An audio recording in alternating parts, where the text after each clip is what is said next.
ونستعينه ونستغفره ونعوذ بالله من شرور أنفسنا ومن سيئات أعمالنا من يهده الله فلا مضل له ومن يضلل فلا هادي له وأشهد أن لا إله إلا الله وحده لا شريك له وأشهد أن محمدا عبده ورسوله يا أيها الذين آمنوا اتقوا الله حق تقاته ولا تموتن إلا وأنتم مسلمون يا أيها الناس اتقوا ربكم الذي خلقكم من نفس واحدة وخلق منها زوجها وبث منهما رجالا كثيرا ونساء واتقوا الله الذي تساءلون به والأرحام إن الله كان عليكم رقيبا يا أيها الذين آمنوا اتقوا الله وقولوا قولا سديدا يصلح لكم أعمالكم ويغفر لكم ذنوبكم ومن يطع الله ورسوله فقد فاز فوزا عظيما أما بعد فإن خير الحديث كتاب الله وخير الهدي هدي محمد صلى الله عليه وسلم وشر الأمور محدثاتها وكل محدثة بدعة وكل بدعة ضلالة وكل ضلالة في النار فأعوذ بالله السميع العليم من الشيطان الرجيم بسم الله الرحمن الرحيم قد أفلح من تزكى وذكر اسم ربه فصلى وعن ابن عمر رضي الله تعالى عنه قال فرض رسول الله صلى الله عليه وسلم زكاة الفطر ساء من تمر أو ساء من شعير على العبد والحر والذكر والأنثى والصغير والكبير من المسلمين وأمر بها أن تؤدى قبل خروج الناس إلى الصلاة رواه الإمام بخاری ومسلم في صحيحهما. معزز حاضرین کرام، دینی و ملی بھائیوں، بزرگوں اور دوستوں، اللہ رب العالمین نے رمضان کے آخری دنوں میں کچھ عبادتیں ہمارے لیے فرض کی ہیں اور کچھ عبادتیں ہمارے لیے مشروع قرار دی ہیں. آخری دنوں میں جو عبادت ہمارے اوپر فرض ہے وہ زکوٰۃ الفطر ہے. زکوٰۃ الفطر ہر مسلمان کا نکالنا ضروری ہے. ہر بندے پر، چاہے روزے دار ہو یا روزے دار نہ ہو، مرد ہو یا عورت ہو، چھوٹا ہو بڑا ہو، ہر شخص کی طرف سے زکوٰۃ الفطر نکالنا ضروری ہے. ابن عمر رضی اللہ تعالیٰ عنہ کی حدیث آپ کے سامنے پڑھی گئی، جس میں فرماتے ہیں کہ اللہ کے رسول صلی اللہ علیہ وسلم نے زکوٰۃ الفطر کو ایک شاہ کھجور میں سے یا جو میں سے ایک شاہ غلام پر، آزاد پر، مرد اور عورت پر، چھوٹے اور بڑے تمام مسلمانوں پر فرض کیا اور یہ حکم دیا ہے کہ نماز جانے سے پہلے، یعنی عید کی نماز سے پہلے اسے ادا کر دیا جائے. صحیح بخاری اور صحیح مسلم کی روایت ہے. زکوٰۃ الفطر کے لیے نصاب شرط نہیں ہے کہ جس کے پاس نصاب تک مال ہوگا وہی زکوٰۃ الفطر دے گا. زکوٰۃ الفطر کے لیے بلوغت بھی شرط نہیں ہے. چھوٹے بچے پر بھی زکوٰۃ الفطر نکالنا ضروری ہے. اس کا مالک یا اس کا والد یا اس کی ماں یا جو سرپرست ہیں وہ اس کی طرف سے زکوٰۃ الفطر نکالیں گے. حتیٰ کہ عید کا چاند نظر آنے سے پہلے اگر کسی بچے کی ولادت ہو گئی ہے، بچہ پیدا ہو گیا ہے، تو اس بچے کی طرف سے بھی زکوٰۃ الفطر نکالنا واجب اور ضروری ہے. زکوٰۃ الفطر کا مقصد کیا ہے؟ زکوٰۃ الفطر دو مقصد کے لیے فرض کی گئی ہے، جیسا کہ حدیث کے اندر آتا ہے کہ طہرۃ للصائم من اللغو والرفث وطعمۃ للمساکین. ابن عباس کی حدیث ہے کہ اللہ کے رسول صلی اللہ علیہ وسلم نے زکوٰۃ الفطر کو فرض کر دیا ہے. کس لیے؟ روزے دار سے جو لغو اور بیہودہ اور فحش باتیں ہو جاتی ہیں ان کی پاکی کے لیے. ایک مقصد یہ ہو گیا، اور دوسرا مقصد کیا؟ طعمۃ للمساکین، جو مساکین ہیں، فقراء ہیں، محتاج ہیں، ان کی خوراک کے طور پر زکوٰۃ الفطر کو فرض کر دیا گیا ہے. تو اس کا دو مقصد ہے. ایک تو روزے دار سے جو غلطی ہو جاتی ہے، لغو اور بیہودہ لا یعنی اور فحش باتیں، جو باتیں کرنا جائز نہیں ہے، اس کے لیے غلط ہیں، وہ چیزیں ہو جاتی ہیں تو اللہ تعالیٰ اس کے ذریعے سے اس کو معاف کر دیتا ہے. اور جو مساکین ہیں، فقراء ہیں، ان کی خوراک ہے تاکہ عید کے دن خوشیوں میں وہ بھی شریک رہیں اور دوسروں کے سامنے ہاتھ پھیلانے سے بچیں اور عید کی نماز میں شامل ہوں. اس لیے زکوٰۃ الفطر کو فرض قرار دیا گیا ہے. اس کا وقت کیا ہے؟ اس کا وقت عید کی نماز سے پہلے دینا ہے. اللہ کے رسول کی حدیث سے ابن عباس فرماتے ہیں کہ من اداها قبل الصلاة فهي زکوۃ مقبولہ ومن اداها بعد الصلاة فهي صدقۃ من الصدقات. جس نے عید کی نماز سے پہلے دے دیا اس کا زکوٰۃ الفطر ادا ہو گیا، اور جو عید کی نماز کے بعد دے گا تو عام صدقے میں شمار ہوگا. دینا ہے اس کو دینا ہے، لیکن عام صدقہ ہوگا کیونکہ اس کا وقت نکل چکا ہے اور اس کا وقت عید کی نماز سے پہلے دینا.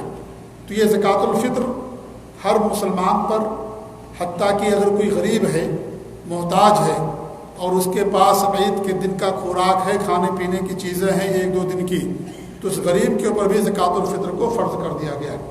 وہ نکال کر کے اس سے زیادہ ضرورت مند لوگ ہیں ان کو دے دے گا یا کسی اور کو دے گا، لیکن اس غریب کو بھی زکوٰۃ الفطر ادا کرنا ہے.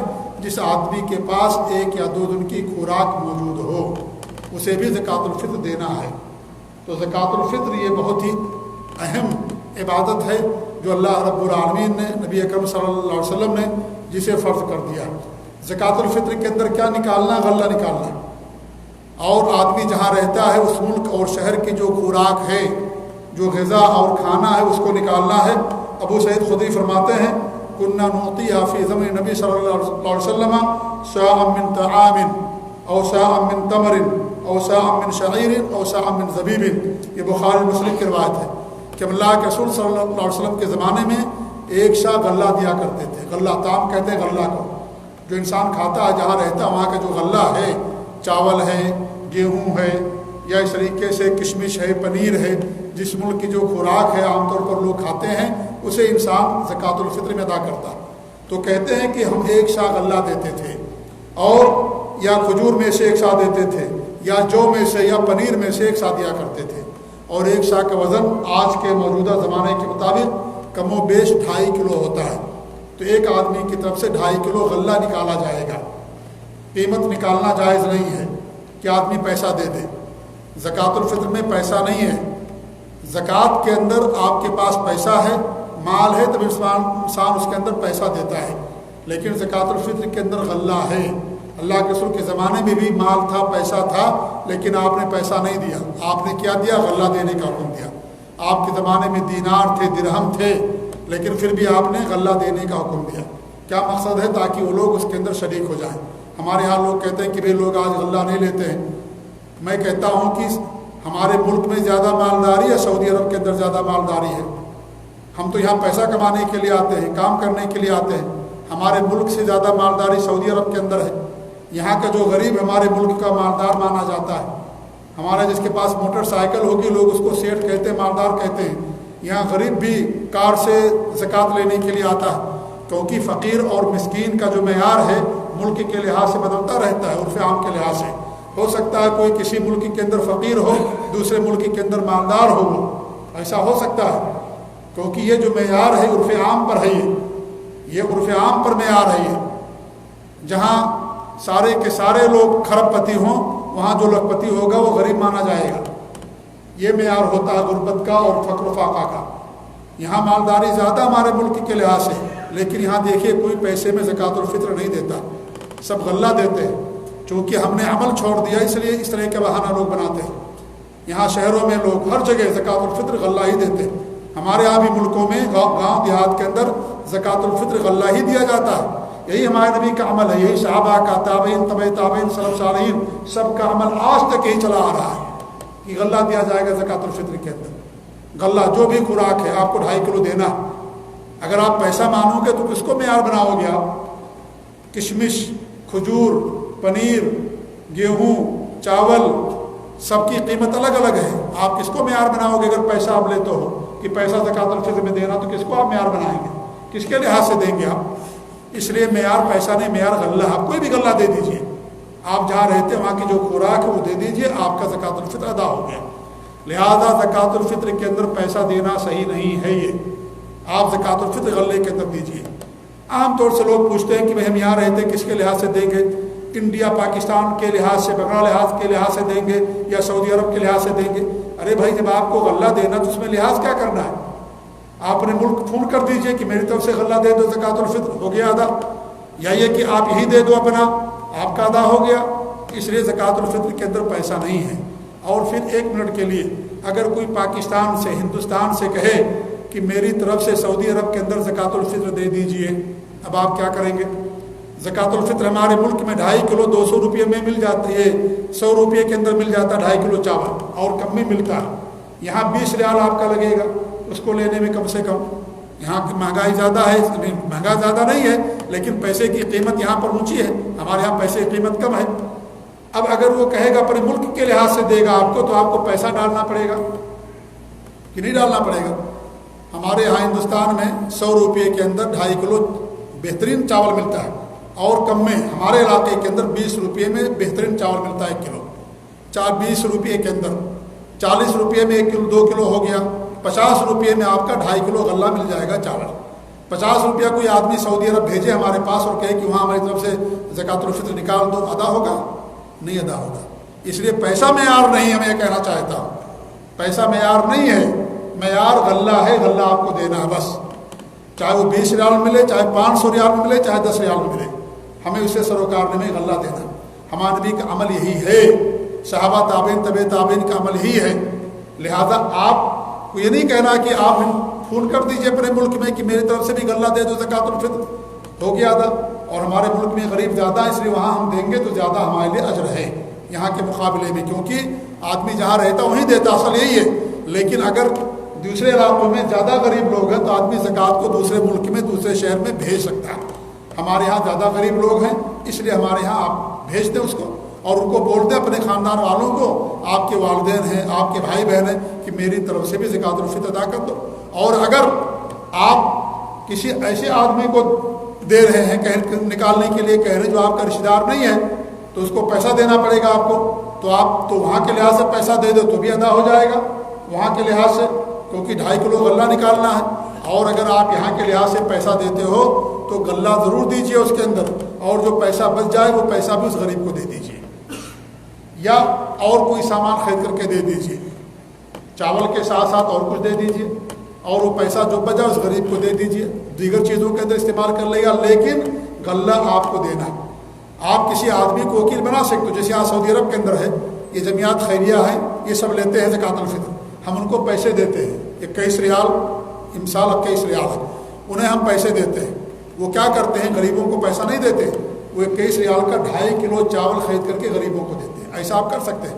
آپ یہاں سے پیسہ ہندوستان بھیجیے, پاکستان بھیجیے, اور کہیے کہ بھائی اس کو غلہ خرید کر کے دے دیجیے.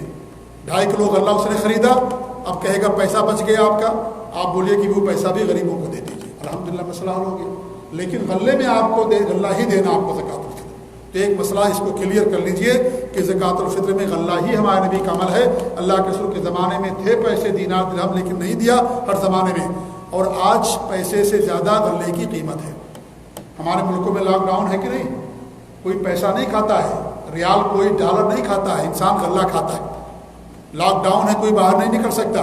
اگر ان کے گھر میں غلہ ہے, چاول دال ہے, خوشی کے ساتھ پیسے لیں گے اور اس کو کھائیں گے پیئیں گے. آدمی کے پاس پیسہ ہی جیب میں ہے, لیکن کیا کرے گا, لے کر کے باہر نکل ہی نہیں سکتا ہے. اس لیے غلے کی قیمت کبھی کم نہیں ہوتی. انسان پیسہ نہیں کھاتا, انسان غلہ کھاتا ہے. انسان کے پاس کروڑ روپیہ رکھا ہوا ایسی جگہ پر ہے جہاں غلہ اس کو نہیں ملتا ہے, ایک پانی کا قطرہ نہیں ملے گا, کھانے کو نہیں ملے گا, مر جائے گا. پیسہ اس کے کام نہیں آئے گا کہ پیسہ میرے پاس ہے تو میں اس کو کھا لوں گا, نہیں. اس لیے غلہ انسان کو, خوراک انسان کو بچاتی ہے, پیسہ نہیں بچاتا. تو خوراک کی, غلے کی اہمیت ہے دین کے اندر, انسان کی زندگی کے اندر یہ اہمیت ہے.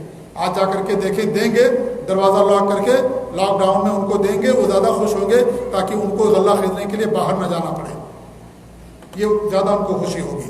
اس لیے غلہ میرے بھائی یہی زکوٰۃ الفطر کے اندر اصل ہے, یہی ہمارے نبی کا عمل ہے. لہذا میں آپ سے کہنا چاہوں گا کہ اپنے ملک میں دیجیے, ضرور دیجیے, لیکن غلہ دیجیے. آپ غلہ دیجیے, اور جو پیسہ بچ جائے وہ پیسہ بھی ان کو دے دیجیے, یا وہیں کے لحاظ سے کہہ دیجیے کہ دے دو, آپ کوئی مسئلہ نہیں, کیونکہ آپ پر زکوٰۃ الفطر میں غلہ دینا. ایک مسئلہ تو یہ ہو گیا. دوسری چیز کیا, عید کا چاند نظر آ جانے کے بعد کیا کرنا ہے, تکبیر کہنا. یہ مشروع ہے. عید کا چاند نظر آ جانے کے بعد سے لے کر کے آپ کو تکبیر کہنی ہے. کیا تکبیر ہے؟ اللہ اکبر, اللہ اکبر, لا الہ الا اللہ, اللہ اکبر, اللہ اکبر, وللہ الحمد, اللہ اکبر کبیرہ والحمد للہ کثیرہ, سبحان اللہ بکرۃ واصیلا. اسے آپ کب تک کہیں گے؟ جب تک کہ عید کی نماز نہ پڑھ لیں. عید کی نماز سے پہلے تک آپ کو یہ کہنا, اور عید کی نماز آپ کی اس مسجد میں انشاءاللہ العزیز ہوگی.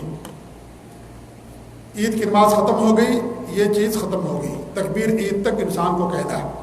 عید ہر مسلمان پر فرض ہے. ہر مسلمان پر عید کو اللہ رب العالمین نے فرض کر دیا. یہ مسلمانوں کا شعار ہے, مسلمانوں کی پہچان.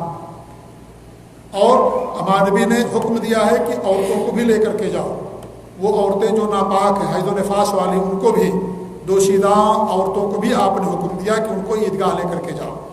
جو حیض و نفاس والی عورتیں ہیں وہ نماز میں شریک نہیں ہوں گی, دعا میں شریک رہیں گی, خیر کے کاموں میں شریک رہیں گی, لیکن نماز نہیں پڑھیں گی, کیونکہ نماز کے لیے طہارت ضروری ہے, حیض سے پاک ہونا ضروری شرط ہے, لیکن دعا کے اندر شریک رہیں گی. آپ نے جمعہ کی نماز عورتوں پر فرض نہیں کیا. آپ نے فرض نمازوں کے لیے عورتوں کو گھر سے نکلنے کا حکم نہیں دیا, لیکن عید کی نماز کے لیے آپ نے سب کو نکلنے کا حکم دیا, مرد ہو یا عورت, چھوٹا ہو یا بڑا, سب کو, حتیٰ کہ ان عورتوں کو بھی جو ناپاک ہیں, حیض والی ہیں, نفاس والی ہیں, ان عورتوں کو بھی آپ نے نکلنے کا حکم دیا. کیا مطلب اس کا ہوا؟ اس کا مطلب یہ ہوا کہ عید کی نماز کا حکم جمعہ اور فرض نمازوں سے کہیں زیادہ اہمیت ہے. یہ مسلمانوں کا شعار ہے, یہ پہچان ہے. یہ عید کی نماز امام ابو حنیفہ رحمۃ اللہ علیہ فرماتے ہیں کہ عید کی نماز ہر بندے پر فرض ہے, اور یہی ان کا فتویٰ صحیح ہے, یہی ان کا قول سے امام ابو حنیفہ رحمۃ اللہ علیہ کا. اسی لیے ہم ان کے فتوے کو مانتے ہیں امام ابو حنیفہ رحمۃ اللہ علیہ کے, اور ہمارا یہ مسلک ہے, ہمارا یہ منہج ہے, ہمارا یہ عقیدہ ہے کہ ہم جس امام کی بات کتاب و سنت کے موافق ہوتی اس کو مانتے ہیں, اور جس کی بات کتاب و سنت کے موافق نہیں ہوتی اس کی بات نہیں لیتے, کیونکہ ہمارے لیے کتاب و سنت حجت ہے. کتاب و سنت دلیل. ہمارے نبی کی حدیث ہم تمہارے درمیان دو چیزیں چھوڑ کر کے جا رہی ہیں, کہ اللہ کی کتاب, دوسری میری سنت, جو اس پر عمل کرے گا کبھی گمراہ نہیں ہوگا. تو یہ چیز ہمارے لیے ہے. اس لیے امام منیفہ رحمۃ اللہ علیہ کی بات یہی بات نہیں, سینکڑوں باتیں, ہزاروں باتیں ہم ان کی مانتے ہیں, لیکن اس شرط کے ساتھ کتاب و سنت کے جو موافق وہ بات مانتے ہیں. جو کتاب و سنت کے موافق نہیں اس کو نہیں مانتے. یہی امام منیفہ نے بھی فرمایا کہ میری بات جو کتاب و سنت کے موافق ہو اس کو لے لو, جو نہ اس کو دیوار پر مار دو. تو یہ درس سمجھ ملتا ہے کہ جو بات کتاب و سنت کے موافق سے لی جائے. تو ہم تعصب نہیں کرتے کہ امام حنیفہ ان کی بات نہیں لیں گے, یہ فلاں امام ان کی بات نہیں لیں گے. نہیں, ہم سب ہمارے امام ہیں, سب ہمارے علماء ہیں, سب کی بڑی خدمات ہیں, کوششیں ہیں, سب علم کے تقویٰ کے پہاڑ تھے, سمندر تھے علم کے. اللہ نے ان کے ذریعے سے دین کی حفاظت کی, اللہ نے اس کے ذریعے دین کو دنیا کے اندر غالب کیا. بڑے بڑے امام, بڑے بڑے علماء, سارے کے سارے. یہ ایک ہی امام نہیں پیدا ہوئے اسلام کے اندر, سینکڑوں امام پیدا ہوئے. لہذا معیار یہ بناؤ, یہ منہج بناؤ کہ جو کتاب و سنت کی بات موافق ہوگی وہی ہم لیں گے, جو کتاب و سنت کے خلاف ہوگی بات ہم نہیں لیں گے. اس سے نہیں ثابت ہوتا کہ ہم ان کا ادب کرنا چھوڑ دیے, نہیں, وہ ہمارے لیے قابل احترام ہیں, ہم ان کے لیے دعائیں کرتے ہیں اور امید رکھتے ہیں, بلکہ یقین رکھتے ہیں انشاءاللہ, اللہ کی ذات سے امید ہے پوری, اور یقین ہے انشاءاللہ عزیز کہ سارے کے سارے امام جنت کے بالا خانوں میں ہوں گے, جنت الفردوس کے اندر ہوں گے, یہ سارے ائمہ کرام. تو یہ ہمارا منہج ہونا چاہیے. الغرض کہنے کا مقصد عید کی نماز فرض عین ہے, ہر بندے پر پڑھنا ضروری. عید کی نماز باقاعدہ شعار ہے. عید کی نماز کیسے پڑھیں گے؟ عید کی نماز جیسے فجر کی نماز پڑھی جاتی وہی اس کا طریقہ ہے پڑھنے کا. جیسے فجر کی نماز پڑھی جاتی وہی طریقہ عید کی نماز پڑھنے کا بھی ہے. فرق صرف یہ ہے کہ اس کے اندر پہلی رکعت کے اندر قراءت سے پہلے 7 تکبیریں کہی جاتی ہیں, 7 مرتبہ اللہ اکبر کہتے ہیں. قراءت سے پہلے 7 مرتبہ اللہ اکبر اللہ اکبر اللہ اکبر کہیں گے. سورہ فاتحہ پڑھنے سے پہلے 7 مرتبہ. اس کے بعد سورہ فاتحہ, پھر کوئی سورت پڑھیں گے, پھر رکوع میں جائیں گے, 2 سجدے کریں گے, اللہ اکبر کہہ کر کے کھڑے ہو جائیں گے. پھر قراءت سے پہلے سورہ فاتحہ سے پہلے 5 مرتبہ کہیں گے کیا؟ اللہ اکبر. یہ ساری تکبیریں حدیث کے اندر آتا ہے کہ قراءت سے پہلے ہوتی تھی, قراءت کے بعد کوئی تکبیر نہیں ہے. سورہ فاتحہ یا ضم سورہ کے بعد کوئی تکبیر نہیں ہے, ساری تکبیریں قراءت سے پہلے. جتنی حدیثیں آتی ساری حدیثوں کے اندر آج تک مجھے کوئی ایسی حدیث نہیں ملی جس کے اندر یہ ہو کہ سورہ فاتحہ کے بعد یا رکوع سے پہلے قراءت جو اللہ اکبر کہیں گے. جتنی حدیثیں ہیں بخاری مسلم کی, ابو داؤد, ترمذی, نسائی, ابن ماجہ, مسند احمد, صحیح ابن خزیمہ, مسند دارمی اور سنن دارقطنی, اور اس طریقے سے مسند ابن ابی شیبہ, جتنی حدیث کی کتابیں ہیں ساری حدیث کتابوں کے اندر آج تک میں نے یہی دیکھا ہے کہ یہ ساری کی ساری قراءت سے پہلے ہیں. صراحت کے ساتھ حدیثوں کے اندر آتا ہے قراءت سے پہلے ان کو کہنا ہے, رکوع سے پہلے نہیں ہے. یہ قراءت سے پہلے ہے, سورہ فاتحہ پڑھنے سے پہلے. تو دوسری رکعت جب اللہ اکبر کہہ کے کھڑے ہو جائیں گے, 5 مرتبہ اللہ اکبر کہیں گے, پھر سورہ فاتحہ پڑھی جائے گی, کوئی اور سورت پڑھیں گے, امام جو ہوگا پڑھے گا. مقتدی کے لیے صرف سورہ فاتحہ پڑھنا ضروری ہے. اس کے بعد رکوع, اس کے بعد 2 سجدے, تحیات, درود شریف پڑھ کر کے آپ سلام پھیر دیں گے. اس طریقے سے عید کی نماز ہوگی. عید کی نماز آنے کے لیے, پڑھنے کے لیے کھجور کھا کر کے آئیے. عید کے دن آنے سے پہلے غسل کرنا, اچھے کپڑے پہنا, یہ اچھی بات ہے, خوشی کی بات ہے, خوشی کا دن ہے. اللہ نے اسلام کے اندر 2 دن عیدیں رکھی ہیں, ایک عید الفطر ہے ابھی جو آنے والی انشاءاللہ, اور ایک عید الاضحیٰ ہے جو قربانی کے دن ہوتی ہے. تو عید الفطر میں نماز عید آنے سے پہلے کھجور کھا کر کے آنا یہ سنت ہے. کیونکہ اس وقت رمضان میں انسان روزے سے رہتا ہے، لیکن عید الاضحیٰ میں جانے سے پہلے آدمی خالی پیٹ جائے، کچھ کھا کے نہ جائے، آنے کے بعد کھائے. اس لیے عید الفطر تھوڑی تاخیر کر کے پہلے جو ہے تھوڑی تاخیر کر کے پڑھی جاتی ہے، اور عید الاضحیٰ جلدی پڑھی جاتی ہے، کیونکہ آنے کے بعد انسان جانور ذبح کرتا ہے عید الاضحیٰ میں، اور پھر اس کا گوشت کھانا یا آنے کے بعد کھانا اس کے لیے مسنون ہوتا ہے. تو اس طریقے سے یہ چیز ہے. اور تکبیر عید کی نماز پڑھنے تک آپ کریں گے، عید کی نماز ختم ہو گئی، عید ختم ہو گئی. اگر عید کی نماز عیدگاہ کے اندر پڑھنا زیادہ بہتر ہے، اور اگر عیدگاہ میں جانا آپ کے لیے مشکل تو مسجد کے اندر بھی عید کی نماز پڑھ سکتے ہیں، کوئی حرج کی بات نہیں. عید کی نماز مسجد کے اندر بھی آپ پڑھ سکتے ہیں. عید کی نماز پڑھنے کے بعد اگر عید کی نماز مسجد میں ہو رہی ہے تو آنے کے بعد تحیۃ المسجد پڑھیں گے، اور اگر عیدگاہ میں ہے تو کوئی تحیۃ جو ہے 2 رکعت سنت وغیرہ نہیں ہے. عیدگاہ کے اندر کوئی سنت اور نفل نہیں ہے. مسجد کے اندر چونکہ مسجد کا حکم الگ ہے، عیدگاہ کا حکم الگ ہے، اس لیے مسجد کے اندر اگر آپ آئیں گے تو 2 رکعت تحیۃ المسجد پڑھنے کے بعد بیٹھیں گے، لیکن عیدگاہ میں اگر آپ جائیں گے تو وہاں پر کوئی سنت اور نفل نہیں ہے. عید کی نماز پڑھنے کے بعد جب گھر آپ آئیں گے تب آپ کے لیے 2 رکعت پڑھنا سنت ہے. یہ ہمارے نبی کا ہے. عید کے بعد گھر میں آ کر کے 2 رکعت پڑھنا یہ ہمارے نبی کی سنت ہے. اس طریقے سے آپ کر سکتے ہیں. تو یہ عید کی نماز کا مختصر طریقہ. ایک راستے سے جائیے، دوسرے راستے سے واپس آئیے، اور خوب تکبیر کہیے. عید کا چاند نظر آنے کے بعد سے لے کر کے جتنا کہہ سکیں جتنی تکبیر کہیں گے، جہاں تہاں تک آپ کی بات پہنچے گی. یہ سب قیامت کے دن ساری جگہ ہیں، یہ سارے لوگ آپ کے لیے قیامت کے دن گواہی دیں گے. تو عید کی نماز یہ فرض ہے، خوشی کا دن ہے، اور اس طریقے سے بہت اہم دن ہے دین اسلام کے اندر عید کا. اور اس طریقے ہمارے نبی نے کبھی اسے نہیں چھوڑا. جب سے عید آپ نے پڑھنا شروع کیا، اور عید کے دن عید کا خطبہ عید کی نماز کے بعد ہوتا ہے، اور پہلے نماز اس کے بعد عید کا خطبہ ہوتا ہے. تو اس طریقے سے عید کی نماز پڑھی جاتی ہے. اللہ تعالیٰ سے دعا کہ اللہ رب العالمین ہم سب لوگوں کو اپنے نبی کی سنت پر قائم رکھیں. اللہ رب العالمین اس مہینے کو ہمارے گناہوں کی مغفرت کا ذریعہ بنائے. اللہ تعالیٰ ہماری خامیوں اور کمیوں کو دور کرے. اللہ رب العالمین ہماری ٹوٹی پھوٹی نیک عبادتوں کو قبول فرمائے. اللہ تعالیٰ ہماری گردنوں کو، ہمارے والدین کی گردنوں کو، تمام مسلمانوں کی گردنوں کو اللہ تعالیٰ جہنم سے آزاد کر دے. اللہ تعالیٰ ہم سب کو اس مہینے کے اندر جنت میں داخلے کا پروان نصیب فرمائے. اللہ تعالیٰ ہمیں دین پر قائم رکھے، توحید و سنت پر قائم رکھے، ہر نیک کام کرنے کی توفیق دے. اور اللہ رب العالمین ہمیں ہر شر سے اور ہر غلط کام سے، ہر برائی سے، ہر گناہ سے اللہ رب العالمین ہم سب کو محفوظ رکھے. آمین. بارک اللہ علی ولکم فی القرآن العظیم ونفعني وإياكم بالآيات والذكر الحكيم إنه تعالى جواد كريم ولكم بر الرحيم.